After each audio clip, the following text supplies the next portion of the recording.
porn use and Izing, how they go together. Okay, I'm Dr. Trish Leigh. In this video, I want to talk to you about pornography consumption and how it leads to Izing, as I call it. And I'm going to tell you exactly what Izing is in just a minute, and I'm going to tell you how it relates to pornography use, and then the number one thing that you can do to stop Izing. Okay, so first of all, what do I mean by Izing? Izing is the behaviors that men primarily that are sucked into a pornography habit will use with their partners, especially, but with people in their life when they are talking about their porn habit. Usually when it's discovered or they are found out by their partner or people who care about them that they have a pornography habit.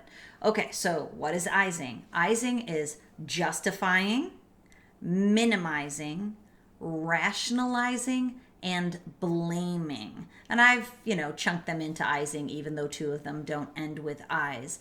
But what happens is, first and foremost, when a partner approaches or finds out or discovers that you've been using pornography or that you've been using a lot of pornography, and especially if you've been using intense pornography, the first thing that comes out of many men's mouth, and this is how you know it's a problem if you're doing this, is to justify it and say, you know what? These are all the reasons why it's okay that I use porn. I have a strong libido. We don't have enough sex in the bedroom. I'm stressed out and I need a release. Those are all justifications of why you are going to a habit that is bad for your brain, bad for your relationship, bad for your work, bad for your life. So you're justifying why you're going back to it. Next, minimizing. Minimizing is why it's not a big deal. Everybody does it. I read online that it's good for you. All the reasons why you're minimizing the gravity of the situation, which then can lead to rationalizing, which rationalizing is, you know what? It's not that big of a deal. It's I'm a man. All men watch porn. That is rationalizing a habit that is not serving you. Then it leads to blaming. And blaming is, if you did these things in the bedroom, then I wouldn't need to watch pornography.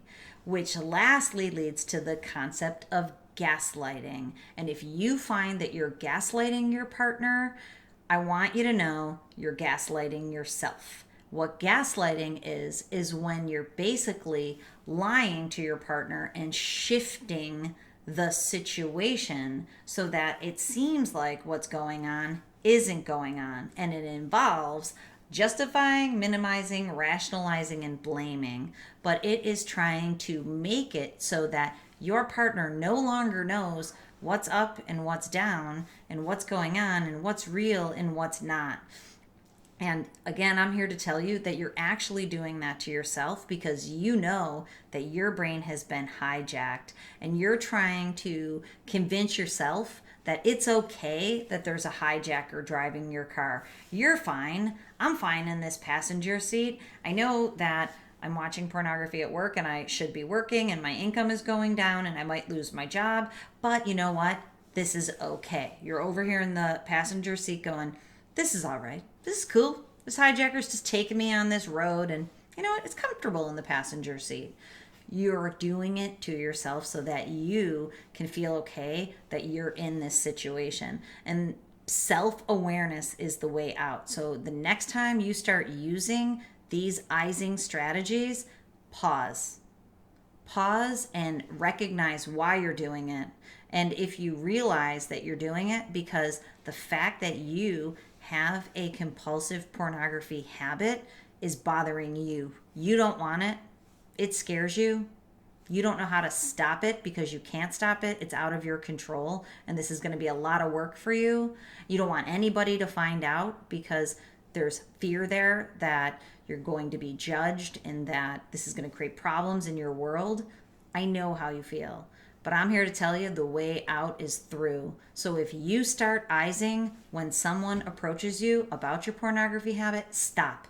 and think to yourself, I have a way out right now. If it's a person who cares about you and they're safe and they can keep your issues, we all have issues, right? If they can keep your issues in their vault and help you and protect you and move you through it, those are your safe people. Those are the people to let in.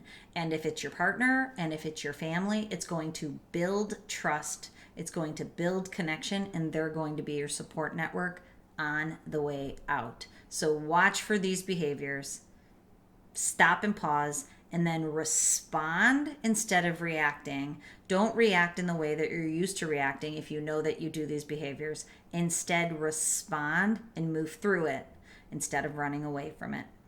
Okay, if you want help in that journey, please reach out to me. I'm here for you. Go to drtrishleigh.com. I have a variety of programs. Maybe one of them would be a good fit for you.